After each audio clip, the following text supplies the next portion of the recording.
Hello, everybody. Welcome back to the Sunday Matinee. We are once again recording on a Saturday night. Unfortunately, I could not get the entire panel back together. However, returning from last week to talk a little bit more about Godzilla is Travis Martinez. Welcome back, Travis. Thank you for having me. So, Daniel had a little bit of a family emergency, so hopefully he will be back to talk some more Godzilla next week, or certainly in time for the spoiler cast when that happens. Mhm. So this is episode 25. It's Godzilla versus Kong, round two, East meets West. We're going to be talking pretty much about the original King Kong versus Godzilla and some of its weird history. It is such a strange history surrounding it. But before we start and before we get into the news, I wanted to make a statement. This has been posted on the Twitter and Facebook pages. This is in regards to the recent shooting this week in Atlanta. So I'm just going to read this straight up so I don't get it wrong. We at the Sunday Matinee stand against racism, misogyny, and hatred in all its forms. The killing of 6 Asian women in Atlanta is part of a rising trend in hate crimes against Asian Americans in the United States. Our planet is full of people with diverse backgrounds and cultures, and aggression in all its forms against a person because they look different or their cultural background differs from you is unacceptable. It is unfortunate that this happened at a time when we are celebrating films from Asian filmmakers like Minari and Nomadland. We encourage you to view these and other films and push for greater representation in Hollywood because these stories are important in building representation for Asian actors and filmmakers in the industry. Representation leads to greater understanding of other people's cultures outside the norm of what is and always has been a very white industry. Film is art, and art has the power to unite when it is inclusive. Um, it has just been it feels like 2021 has just been an extension of all the ridiculous and terrible things that have been happening in the last year. And I'm I'm ready for sensible gun control and for just I don't know like what it's ultimately going to take, but just to end this overwhelming sense that we are in a white supremacist country. It's insane. But that is the stance that I take. That is the stance that I want the Sunday Matinee to take. And if anyone has any beef with that, then they don't need to be on the show anymore. I don't think that's going to be a problem with pretty much everyone I have had. So we're going to jump now into the news. So in the news, this last week, Avatar was re-released in certain areas in China, and it managed to retake the number one all-time Yeah. box office record away from Avengers Endgame. They had been neck and neck, and then Endgame got it when they had gotten a re-release.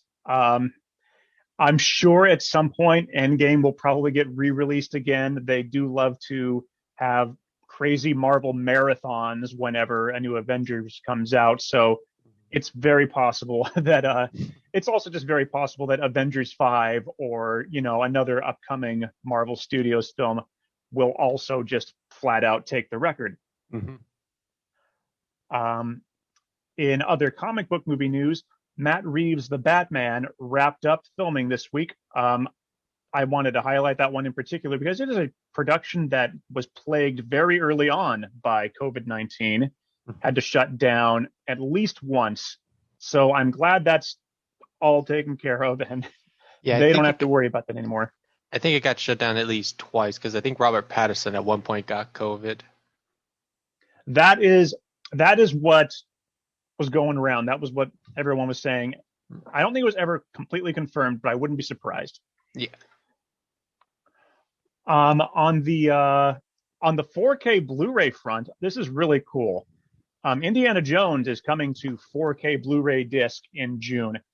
This is really exciting because several episodes ago, I talked about how 2020, even though physical media sales are generally declining, 2020 was a great year because it saw the release of the Star Wars Skywalker saga in Mhm. 4K, so you can finally get all 9 movies the first time in one set. Um, what else? There was another. Oh, the Lord of the Rings um, trilogy came to 4K last year, and the Hobbit trilogy, which it's the Hobbit. I'll let it go.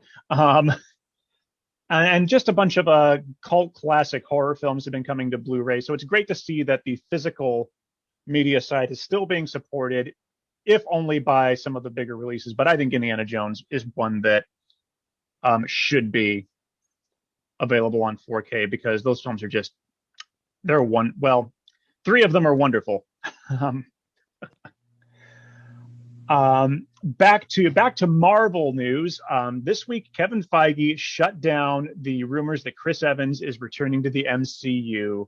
Mhm. On the one hand, that's a shame. He's just such a beloved character, and Chris Evans did such a good job in the role. On the other hand, go ahead.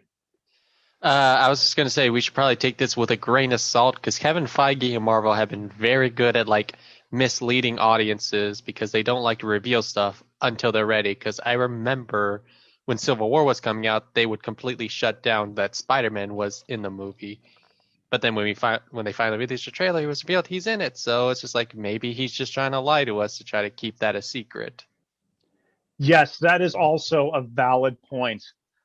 Um, on the other hand, though, given I got to watch episode 1 of The Falcon and the Winter Soldier last night, and Hmm. given the direction that show is already going, I won't spoil anything at all for anyone out there. But given that direction, it's looking like Anthony Mackie and Sebastian Stan Hmm. are like their stars should be going on the rise, and they may be getting Hmm. much bigger roles in future films. So if that's the case, I wouldn't be that upset if Chris Evans wasn't coming back, at least not in a big leadership role, because I would love to see those two take on a bigger role in the movies themselves. Yeah, I don't think I would mind like a flashback scene, but at the same time, if they were to just flat out bring him back, I feel like that would kind of take away from like Endgame and what they try to do with the character and all that. Like, I don't mind bringing characters back because I even hear Tony Stark's supposed to make an appearance in Black Widow, but that's also supposed to take place in the past before he died. So that I feel makes sense. But if you're gonna bring a character back, like, oh, we brought him back to life or something like that, it's like kind of ruins the moment in the film, in my opinion. Yeah, you got to have a really good reason, or Hmm. I think the one they've made work so far of a major character coming back is Gamora. Yeah. I like the way they brought Gamora back, Yeah. just 1 year later in Endgame, and I'm very Do you feel? excited to see what they do Oh. with her. Mhm. From the rumors I'm hearing, like actually I think these are confirmed, but like Kang the Conqueror is supposed to be in Ant-Man 3. So it seems like the future is also going to handle time travel and stuff like that because that's Kang's thing. He's always been from the future. And given that Endgame has like messed with time so much, I feel like if we see Captain America from a different time point, again, like I said, that would be make a lot more sense. And I feel like that'd be a good way Yeah, to introduce that. But if they're just gonna be all like, "All right, Captain America, we're gonna have re-untire you, so we're gonna aid you down and all that stuff," I'd be like, "No, please don't do that." yeah. His character arc was just so good. They don't need Hmm. to keep it going. We will, however, be seeing just about everyone again from the MCU this summer in the animated series What If, and I think that's I'm also a looking forward wonderful to way to that. bring actors back into the fold. Hmm. Um, all right, moving on. Timothy Oliphant looks like he may be returning to the role of Raylan Gibbons from Justified for a sequel series to that show, which is cool. I only got to see the first 3 seasons of Justified, but it was real good. And I love Timothy Oliphant, so any chance to see him on screen is fun. Um, jump, jumping back again into Marvel news, this time on the Sony side of things. This week, Venom Let There Be Carnage was delayed 3 months from June till September. And in other movie scheduling news, Warner Brothers' musical In the Heights was moved up 1 week to June 11th. And that will obviously also be showing up on HBO Max. So Not terribly surprised that Venom got delayed again. I think we're going to be hitting the last wave of movie delays for a bit. Also, Yeah, I think, go ahead. yeah. From what I hear, it's also just because like I think they announced that the new Fast and Furious is going to release around that time, so I think they were just pushing so there was less competition. That's actually, that's exactly what I was going to say. And I Hmm. would not want to put any, and unless I was an MCU film, I would not want to go head to head with the Fast and the Hmm. Furious because it's about one of the only other franchises out there that could compete. Yeah, and I also just feel because like theaters have taken such a hit because of 2020, I feel like competition most companies are not looking for. They would like a standalone so people will be more likely to watch those films. So at least that's how I see it. Yeah, it's going to be interesting to see how this year pans out by the end. Um, and gosh, here we go with Marvel again. Lots of Marvel stuff this week. Disney CEO Bob Chapek has said, and this kind of worries me, the Black Widow release is going to come down to a last minute decision, which that could be rough. That pretty much means don't buy tickets in advance for this one. They may get canceled. Hmm. Um, I think a lot of it is going to depend on how some of the big releases in the next couple of weeks, like Godzilla versus Kong, do in movie theaters. The difference, of course, being Black Widow hasn't also been announced to have a simultaneous streaming release that day. So it's going to be interesting to see how that goes. Um, Moving on to speaking of HBO, they are officially developing 3 new Game of Thrones spin-off series, which I find very odd because I know they had one going forward and they had another, and one of them was like immediately canceled. And so I'm just curious, like, what it could be that they are spinning off, trying to spin off this time. And, are people going to be excited for it? Because that last season left a very sour taste in a lot of people's mouths. So I don't know. We shall see. Um, and the last big thing that happened this week, uh, both Justice League and the Falcon and the Winter Soldier are here. Like I said, I have watched the Falcon and the Winter Soldier. I'm very excited to see where that goes. I haven't watched Justice League yet. I've kept saying on the show I'm very apprehensive. It's very hard for me to get excited about that film because Zack Snyder has never been my cup of tea. It's really tough, and 4 hours is a lot of movie to get through. But because I have to try and deliver some kind of review at some point, I will Hmm. I will probably watch it maybe sometime this next week. We shall Yeah. see.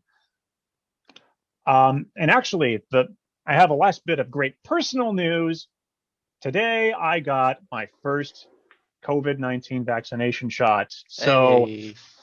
yay! Which means that theoretically, I should be fully vaccinated in time for Black Widow if it actually comes out to theaters.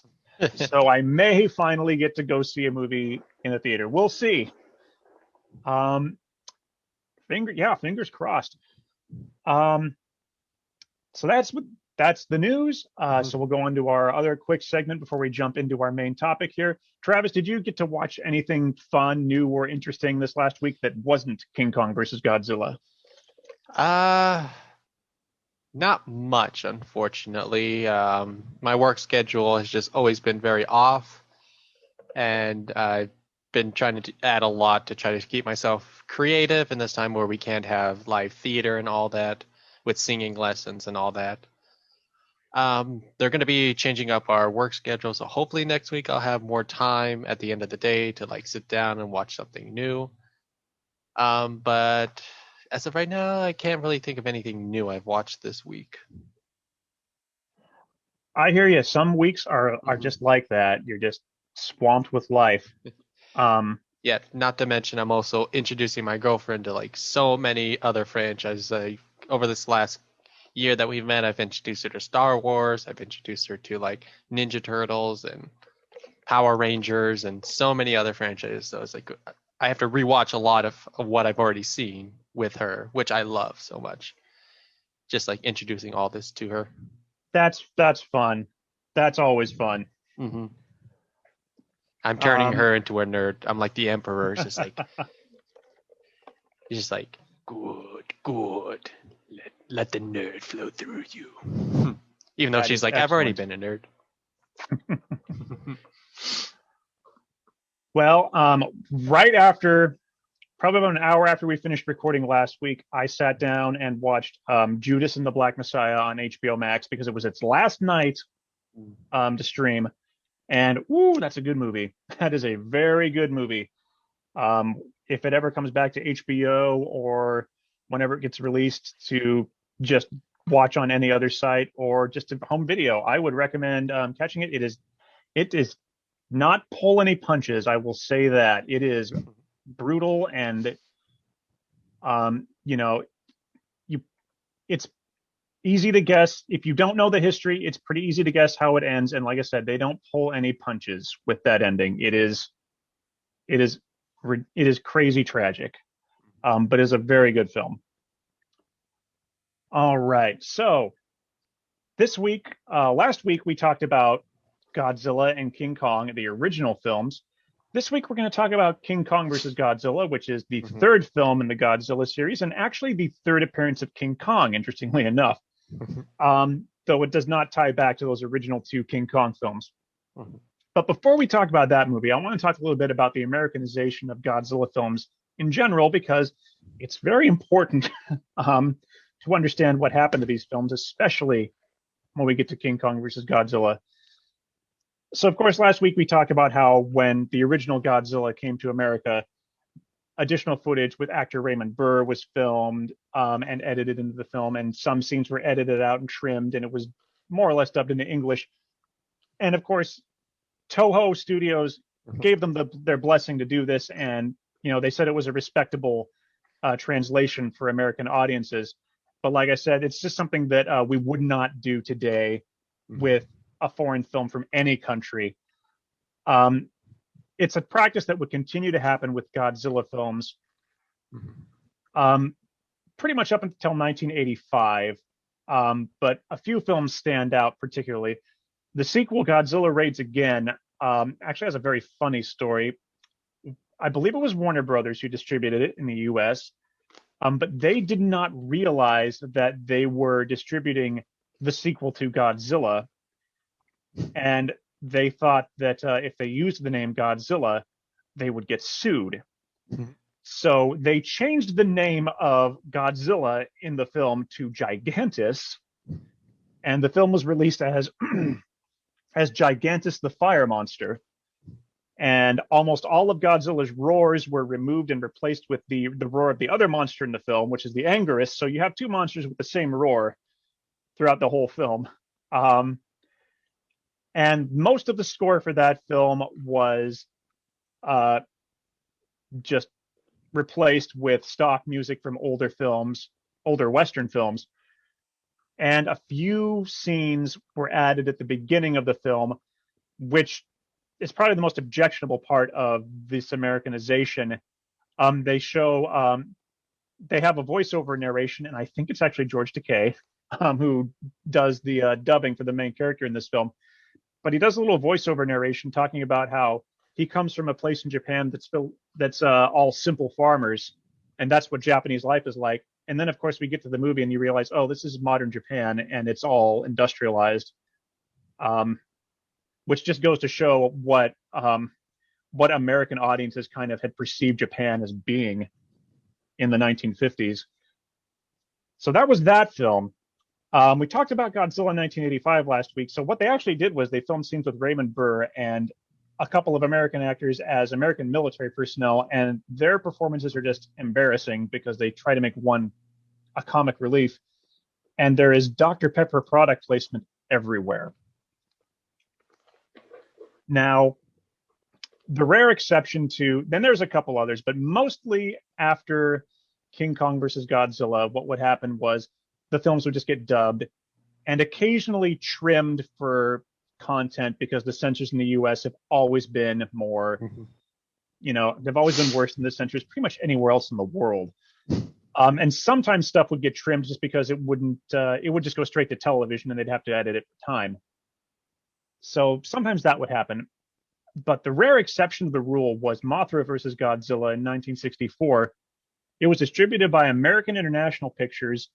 Toho was so satisfied with how they handled the translation and how they didn't really change anything in the film that they actually filmed a whole sequence for the American version that's not in the Japanese version, in which the United States Navy conducts a naval bombardment against Godzilla on a beach. And it's a really cool scene, and it's kind of funny that it never shows up in the Japanese version. So that was basically their way of saying thank you for being so respectful of our film. Probably because what happened with King Kong versus Godzilla, as we're about to find out, was an embarrassment. So that's what it was like being a Godzilla fan back then, and we haven't had to deal with that sort of Americanization like from the movies from the 90s and onward. I do need to point out that I made a mistake last week. I said that the Criterion Collection box set has the Japanese and American versions of all the Godzilla films through the 50s and through the 70s. It actually only has the American versions of Godzilla because of its historical significance, and of King Kong versus Godzilla. And again, we're going to find out why. Because, King Kong versus Godzilla. Okay. I actually want to talk about the plot before I talk about how it came about, because it's a pretty, I think it is a goofy movie. The Japanese version especially. It was deliberately filmed to be a comedy, and that extends into the monster fighting. So a Japanese television company is just down on its luck with its ratings advertising. Are going down. Their ratings are going down for the show they sponsor. So the pharmaceutical company that's sponsoring these TV shows, one of their scientists has been on an expedition in the South Pacific and has come across these berries. He's also come across a legend of a monster in the islands down south. And so this TV executive sends two of his, we'll call them his best men, and these two are just a hoot to watch. He sends them down to find and capture this monster to bring back to bolster their TV ratings. Meanwhile, a United Nations research submarine is investigating a glowing iceberg in the North Pacific. Crashes into it somehow. Good job with the sonar there. Ain't the first time Americans did something like that with an iceberg. Yep. Oh, ouch. Too soon. Too soon. And as it turns out, the reason the iceberg is glowing is because there's a big old Godzilla inside of it. Because that's what happened in the last film in Godzilla Raids Again. He was ultimately couldn't be killed, so they entombed him in an avalanche on an island north of Japan. So that's a nice bit of continuity. And it's also one of the coolest appearances of Godzilla when he just busts through the ice. So the TV guys go down to Faroe Island, and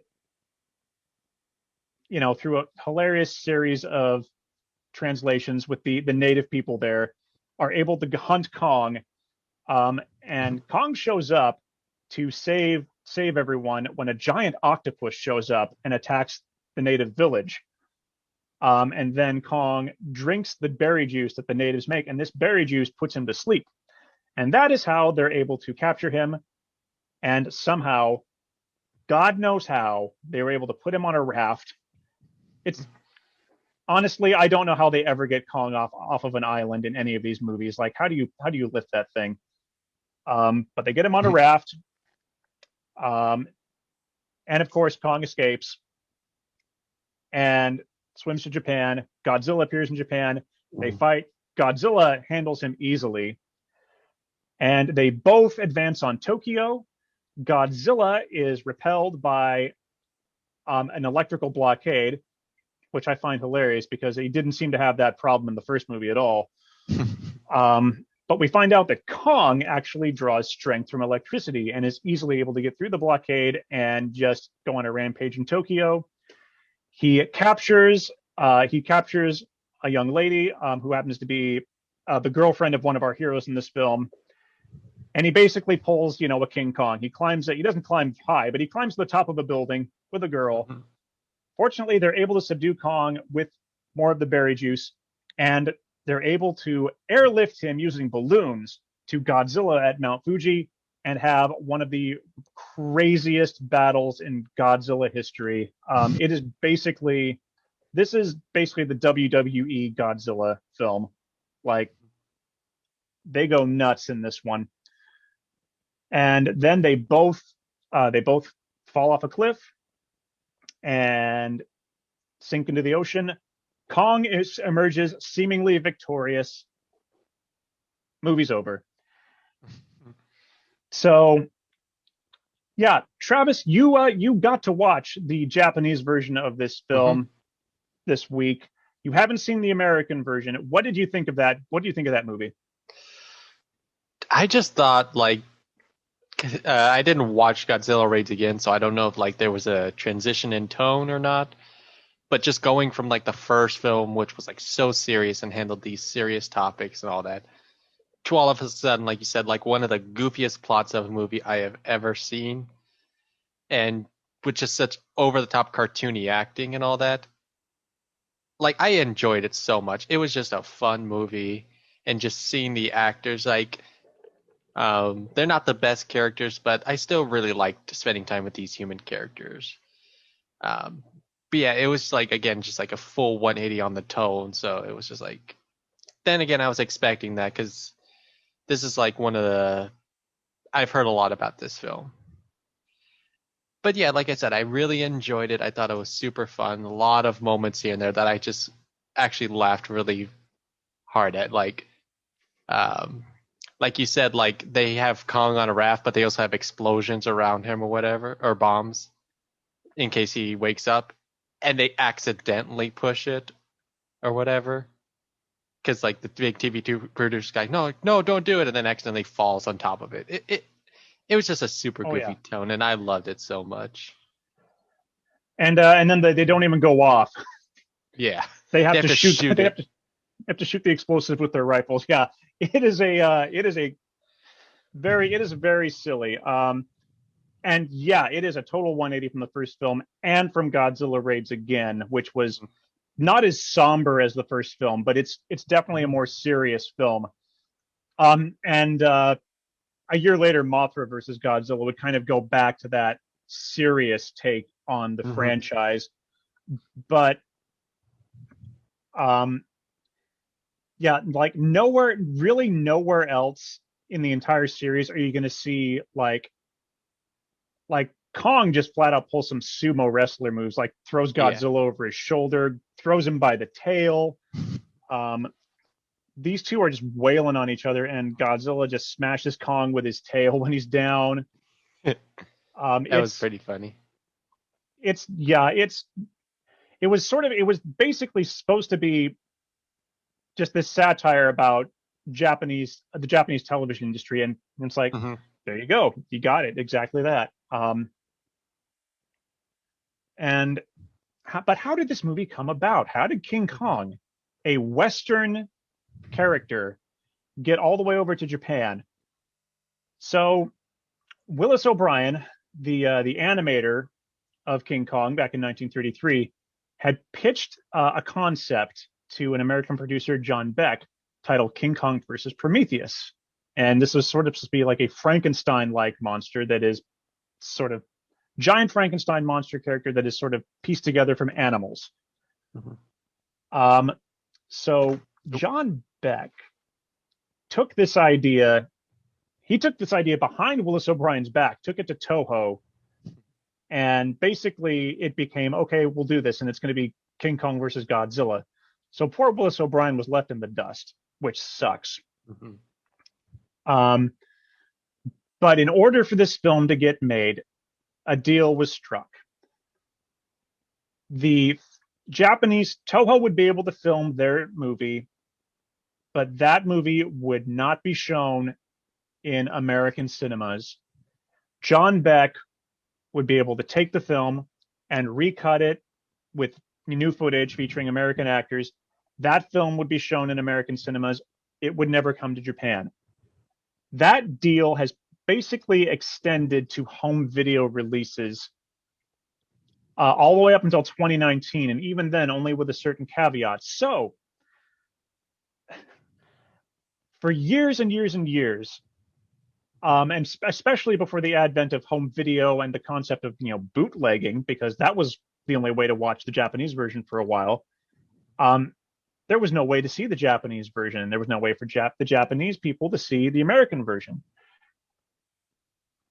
So what happened was Beck hired director Thomas Montgomery and filmed these scenes with these American news commentators and American scientists who are observing the action from New York from afar. They have a correspondent, a Japanese American correspondent in Japan who is relaying them the news, and it's kind of it's a little bit like the Raymond Burr, except like the American scientists and newsmen all come up with the ideas.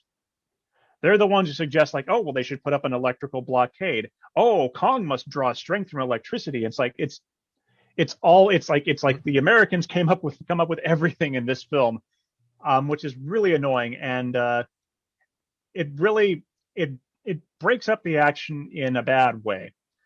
The only editing I appreciate in the American version is in the American version, once you get to the scenes with the United Nations submarine, they pretty much go right through to Godzilla's appearance. In the Japanese version, they'll show little snippets of the sub, then they'll cut to our protagonists talking at dinner, then they'll cut back to the sub, and it kind of that breaks up the action really weird. But overall, it's just a better version if you see it in Japanese. Mm-hmm. And a little bits were cut out that sort of add to the comedy. Like the scene where Mr. Taco, like he like rushes back into his office, and it sounds like it's a comedy classic. It sounds like everything falls over, and then he emerges like 2 seconds later, like in his jungle gear. Like that moment's cut. That was pretty funny. The scene right before the first fight, where they're hiding with their little like makeshift trees from the army, and the army's like, get out of here, like that's cut. Just a couple extra dinner scenes get cut, so there's a lot of character stuff that gets lost in there. And the ultimate sin that they commit in the Americanized version is Akira Ifukube's score is all but gone.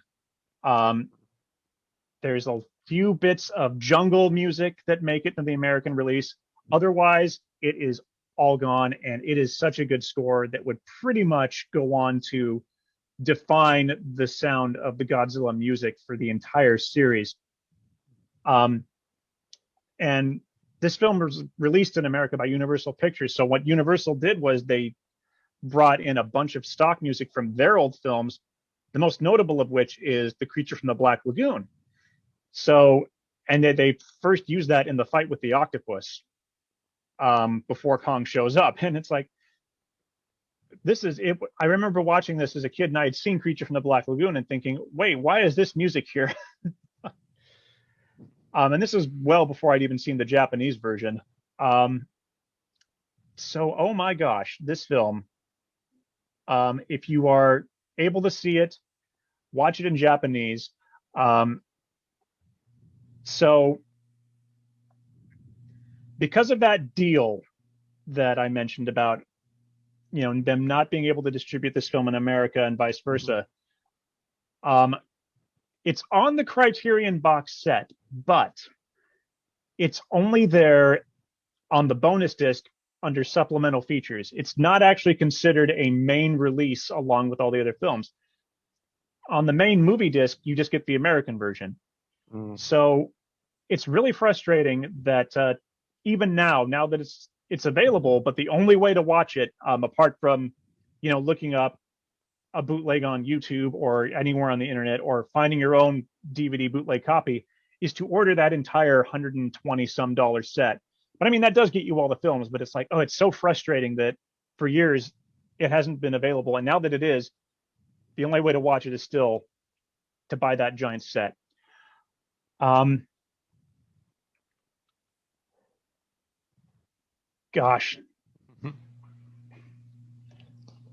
Yeah, based on everything you're saying, it definitely makes it seem like I'm glad I watched the Japanese version. Oh yeah, you made the right choice. I wouldn't be surprised if the American version is like available to stream easily enough on Prime Video. There's also just like a billion different DVD releases of it too. And because it's King Kong versus Godzilla, like some DVD releases just like they just don't, it's like they don't care. The cover art is like the 1970s King Kong and the 1980s Godzilla. It's like that's not even close to what we're watching here.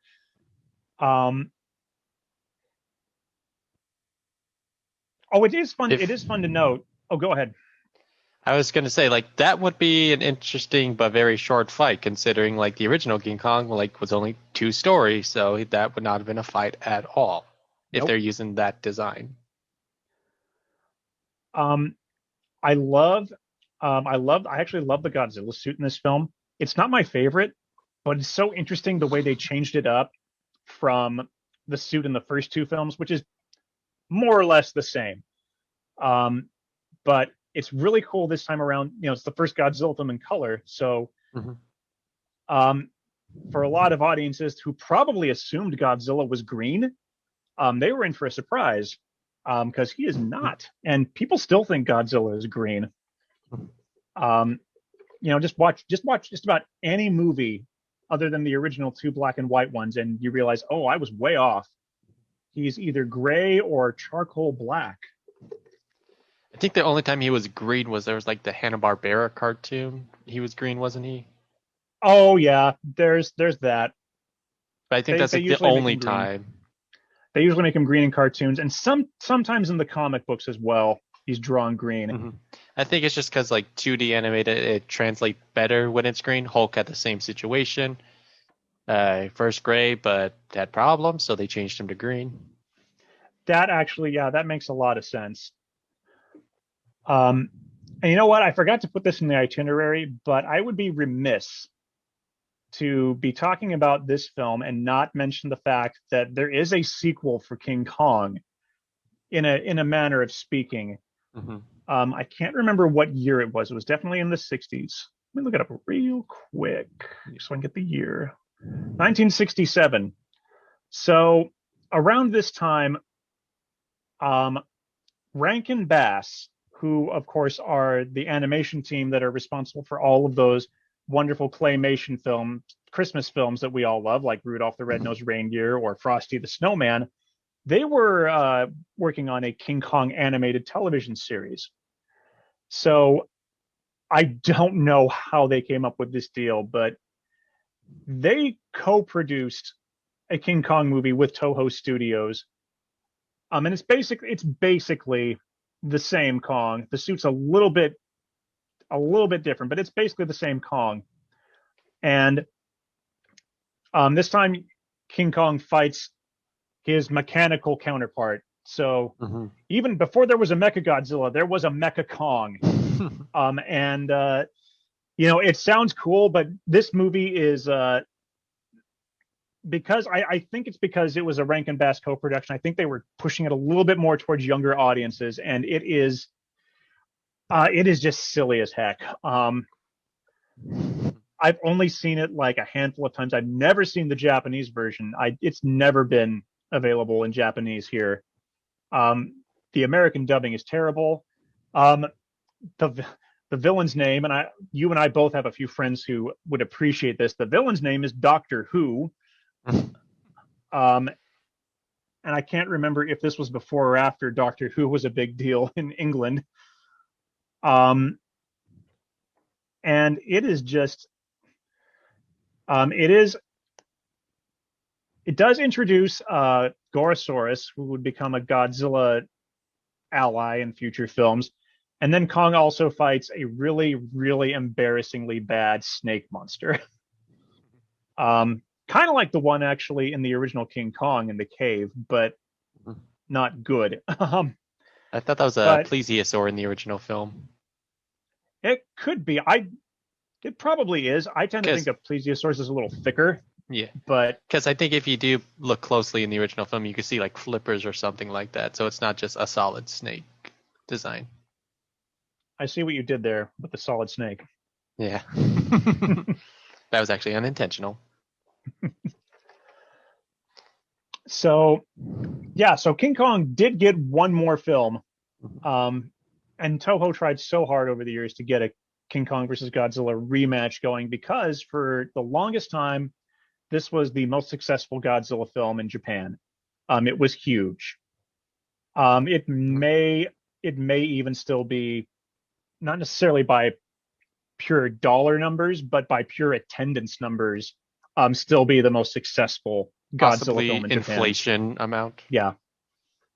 I think I read on IMDb that as of recently, it's probably changed, but as of recently, it's still like it had higher attendance than like what I think it actually had higher attendance in Japan, even after Avatar came out.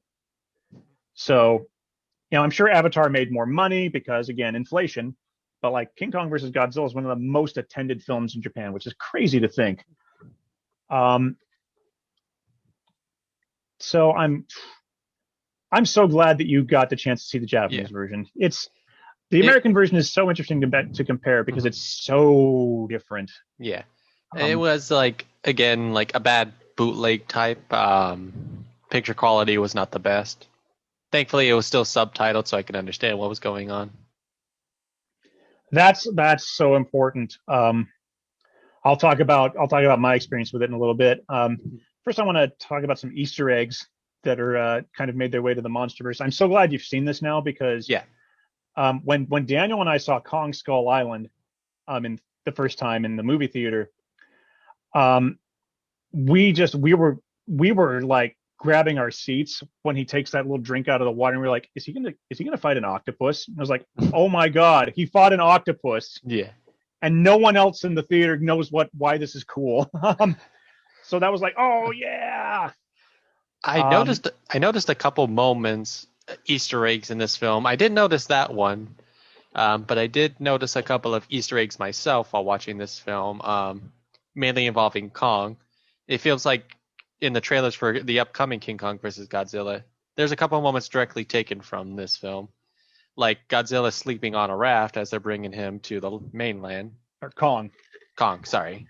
Because I saw that, I'm like, hey, like they do something similar to this in the trailers for the new one. And then again in the trailers you see them lifting Kong with like planes, whereas in the original it was like balloons instead. So I feel like there was a couple of those Easter eggs. I did notice the octopus part though. I love that the octopus found its way into Skull Island. And oh my gosh, I love the octopus scene because like they used a real octopus. They used a couple of them to make that happen. Yeah. It's when they were fighting like with the guy in the suit, it was a fake one, correct? Or was that a real one too?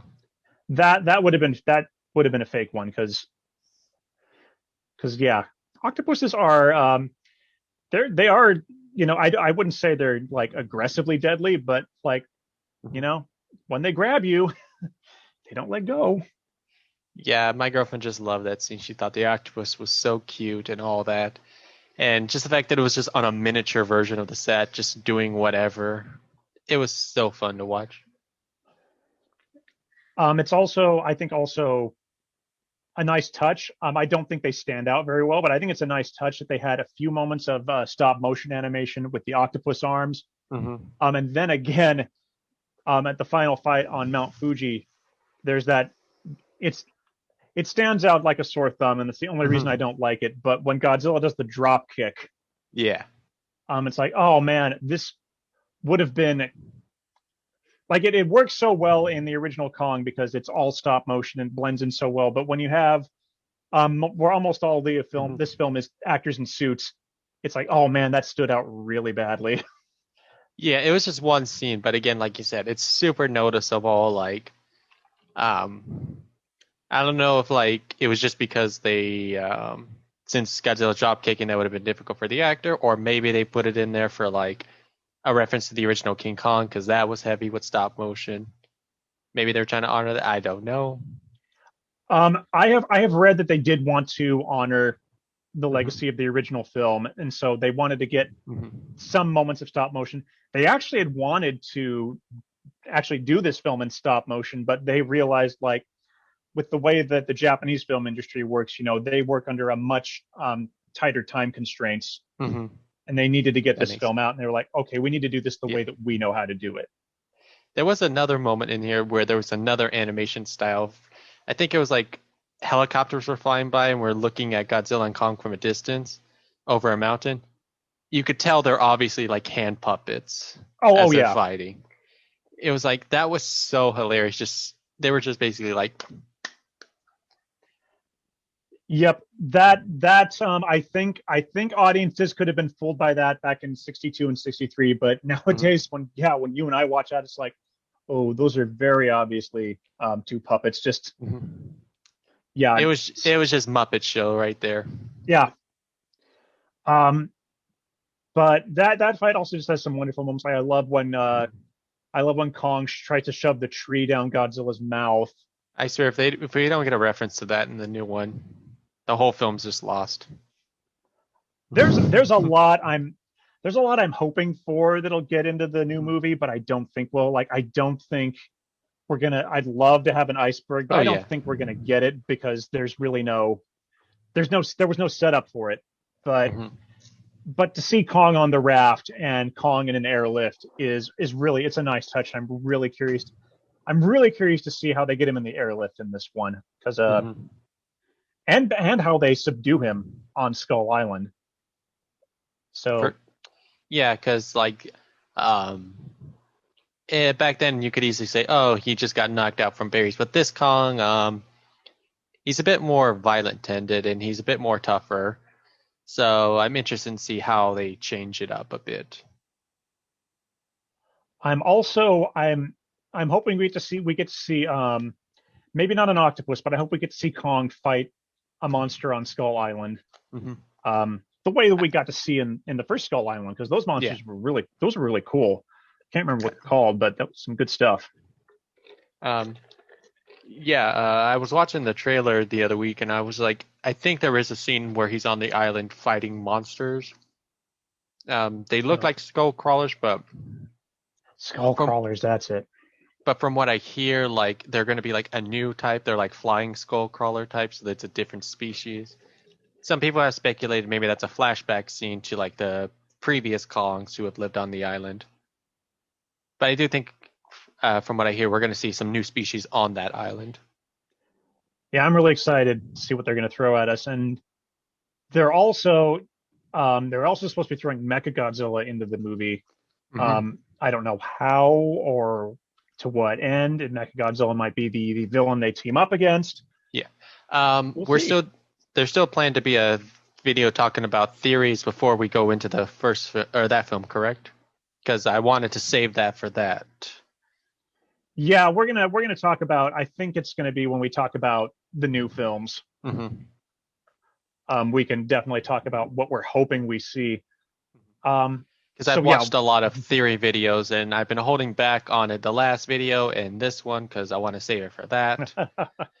Because I have a lot to say about what I think is going to go down in that film and stuff like that. But there are still like little moments from this film that I would love to see them adapt. Like one of Kong's signature moves in this was throwing rocks at Godzilla, which was kind of fun. And when Godzilla or King Kong is down and Godzilla just knocks rocks over him, trying to bury him and all that, that's also looks like it'd be a super funny. It's a bit goofy, so I don't know if they'll go for that, but that's like another moment I would like to see recreated. Oh, and of course, I think it was before or after we had recorded last week.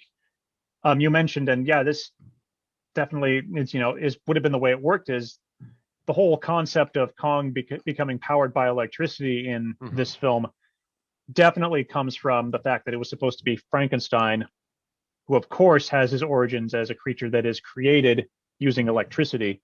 So I don't know that they're going to do that. I don't think they need to. I think Kong can just be ridiculously strong because Yeah. I do want to hear about how Kong gets big in the new film because Well, right now I think they did establish that in the 70 or the Kong Skull Island, because they stated that Kong in there was still an infant, hence why he's yeah going to grow over 40 years. yeah it's going to be so interesting. Mm-hmm. So you just got to see this movie this last week. Yes. So I originally saw it before I even met Daniel. I was probably 4, maybe 5 years old. I think it was before I ever went to school. I remember that I had seen King Kong already. I had not seen a Godzilla movie. This was my first Godzilla movie, so it's a very important one to me. My dad had this brand new movie, brand new VHS. That's how old it is. It was in a blue box, with like it was from Good Times Home Video, so it was, Universal didn't release this one themselves, but this was the same studio that also released like an older VHS copy of Creature from the Black Lagoon, so it was actually kind of fitting that there's creature music in the American version. I of course was like, cool, let's watch a new King Kong movie. Like I didn't know what Godzilla was. I didn't really care. Then Godzilla comes out of the iceberg and like everything changed. I was so, and obviously still am, so into Godzilla.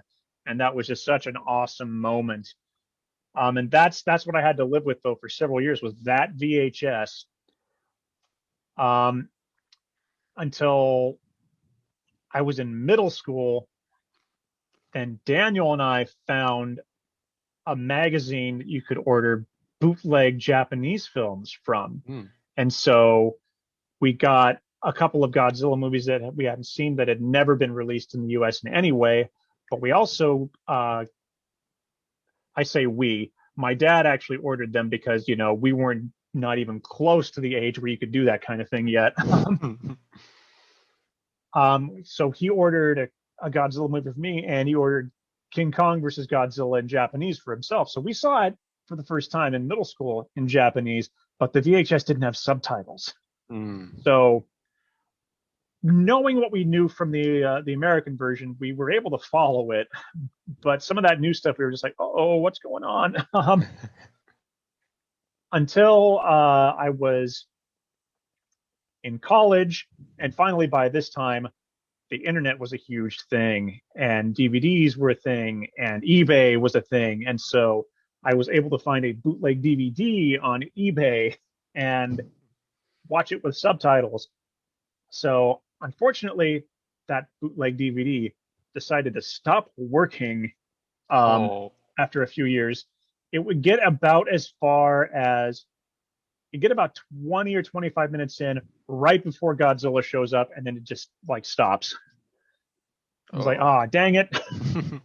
So I was so thrilled when a year and a half ago the Criterion set came out with the Japanese version. But so many years living with just that VHS and watching the American version. Finally having a really good DVD or Blu-ray version of it to watch has just been a treat. And I just wish there were more ways to be able to watch. I wish they'd sell these movies separately. Um, because like I said, there are a billion DVD versions of the American version. Some released by Universal, some by weird third-party studios. Um, it's so easy to watch the American version and so hard to watch the Japanese version, and it's just the version to watch. Yeah. I Oh, definitely felt like it was the right one to choose because like that's how it was originally made, and also uh, I felt like it really did a really good job telling it its own way. yeah, in Japan, they have such a different sense of storytelling Mhm. than we do over here in the States. And to change what they did, um, especially with this film, particularly with the way it was handled, it just it's a completely different experience. Um, I'm at least when the first film came over here as Godzilla King of the Monsters with Raymond Burr, they didn't touch the score. Mhm. The original score remained intact, which is wonderful because it's such a great score. To take a score, which is such an integral part of a film, it'd be like, it'd be like if another country were to were to take Star Wars and cut a few scenes and but just take out that score. And it's like, it's Yeah. not Star Wars without John Williams' score. Exactly. So let's just move on to the closing thoughts. Yeah. What are your closing thoughts about this film? My closing thoughts are like it is a really good film uh, within the context of how it is and like where it came from and its origins and all that. Um, I do feel like it does take a while for the two characters to meet, but when they do, it's super fun and you just enjoy it immensely. Um, there are some stuff that probably did not age well, especially on the island with the natives and all that. I don't know if you know what I'm talking about there. Yeah, I've got a feeling. Yeah. Yeah, don't want to state anything out right now. If you watch the film, you'll understand. Uh, but yeah, no, I feel like it was also like, again, it felt like a complete 180, and it does, based on what I know about future films, this definitely felt like it was one of the beginning. I haven't seen Godzilla Raid again, but again, like to me, this is like the beginning of when Godzilla like became a bit more goofier, and it just became his thing to just fight other monsters and all that. Um, and it was also significant, like you said, like this is not only the third film for each character, but it's also the first one for both of them where they were in color. So it's a super fun watch. I highly recommend it. And yeah, just have fun with it. Do not expect anything gritty or serious, or not gritty, the more serious tones of the original and themes. And just be ready to just like have fun with it.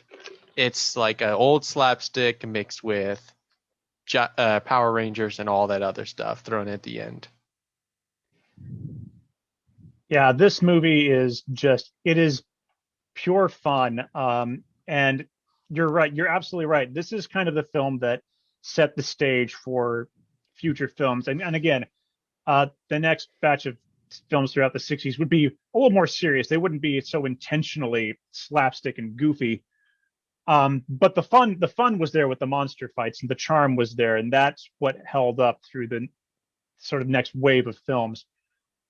Um, Again, it is just such a shame that this film is so hard to watch, in Japanese without either resorting to bootleg or, having to buy that, you know, big box set.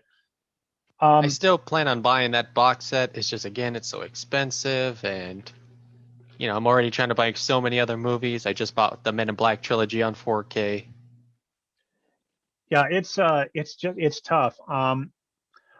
I will say, for those of you out there, if you've only ever seen the American version and you're curious as to what the original score sounded like, and you don't want to like watch a bootleg version of the film on YouTube, um, check out Toku Radio on YouTube. They have the entire soundtrack on their YouTube page, as well as soundtracks for several other Godzilla films and other Japanese science fiction films. So that at least is a a good way to catch that score. Yeah, this film just means the world to me. My first Godzilla film ever. And I didn't know there were more. My dad and I were at Suncoast Video, and he picked up Mothra versus Godzilla, which in the States is known as Godzilla versus Mothra. And he bought that, and I was like, "There's more." He's like, "Yeah, there's a lot more." Oh wow! So that's where that began. So it's fun.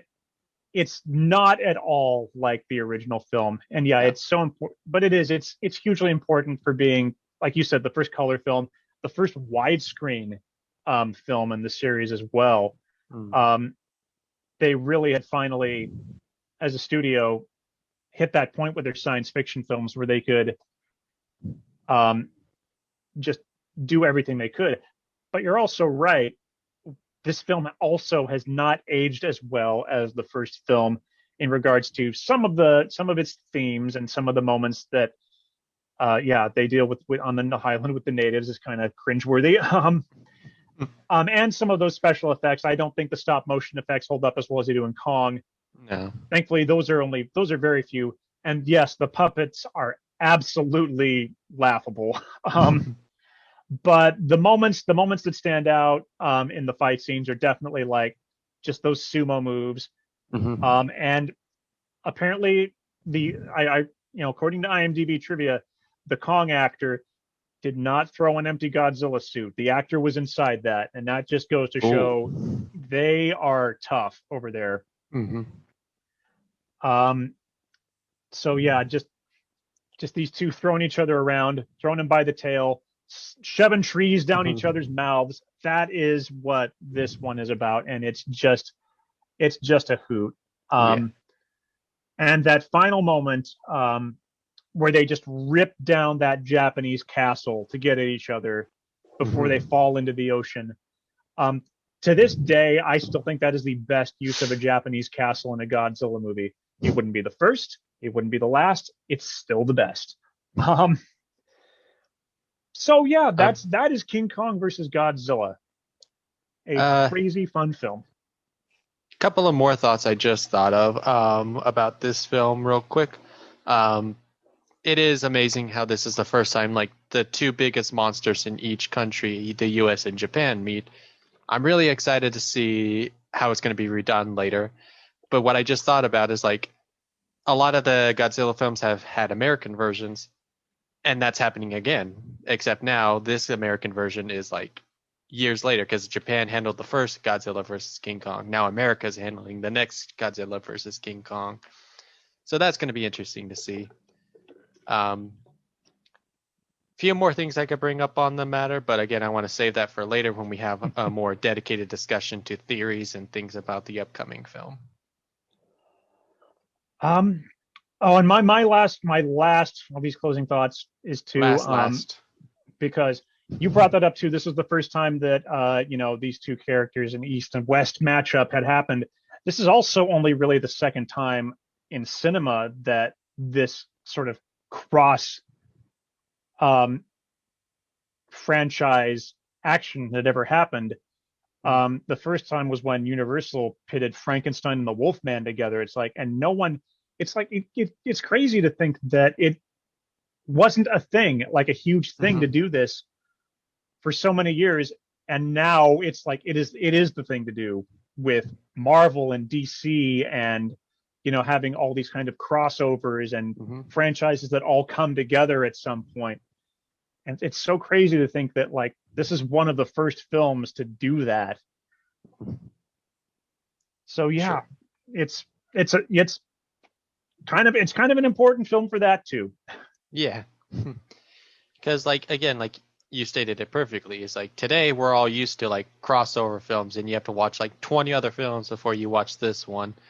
Whereas back then it's just like they only happened on occasion, and even then they didn't have really much continuity. They were more just like throw these two characters together, let them interact, and then the next film, it's done. They each go their separate ways.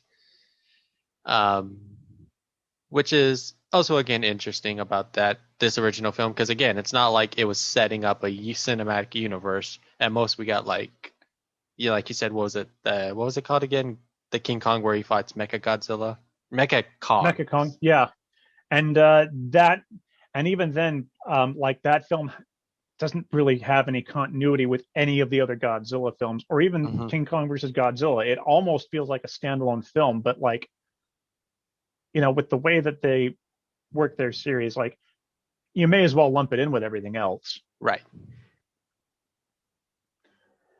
So it is time to move on to our final part of our show, which is of course trivia. So Trivia. Travis, you have a Mm-hmm. chance tonight to pull ahead of Daniel and pretty much everyone else, and you could tie with Jalen Green tonight.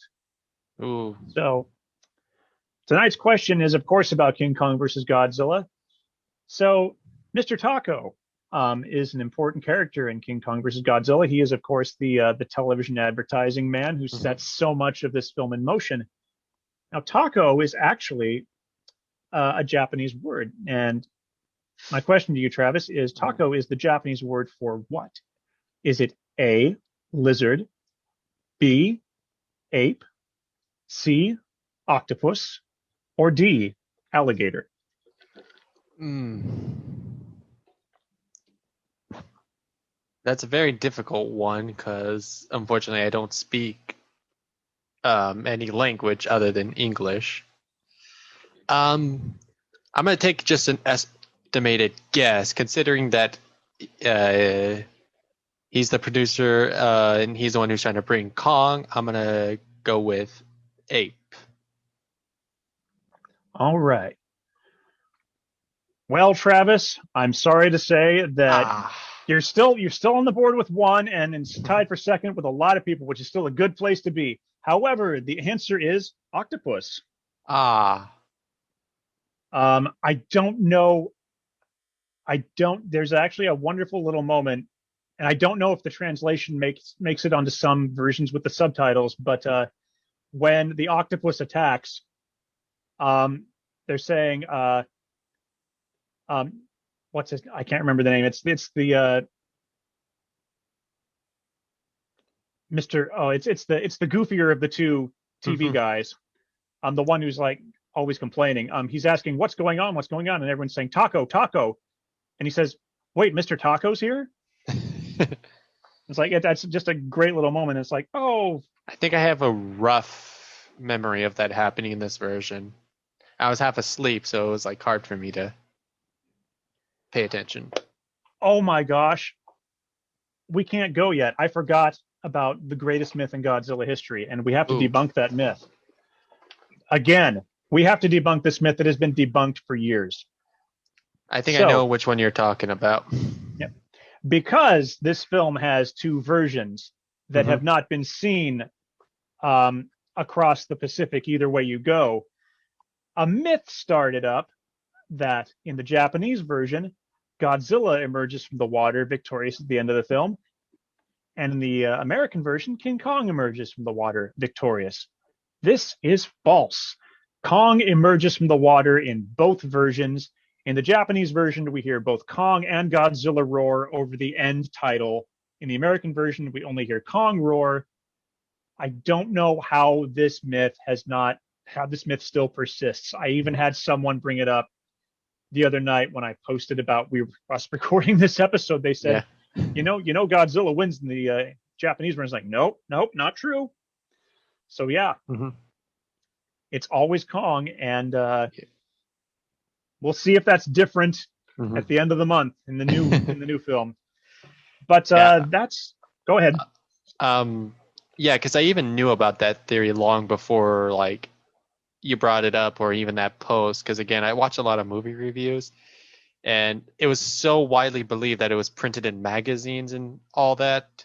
So there seemed to be a lot of legitimacy to that theory. It wasn't just like, oh, fans came up with it. Like sources were actually claiming that it existed, which is super fun or funny. And yeah, that it back in the day before bootlegs and before home video, it's like that's a myth that could have been credible, because again, like no one would be able to see the opposite film.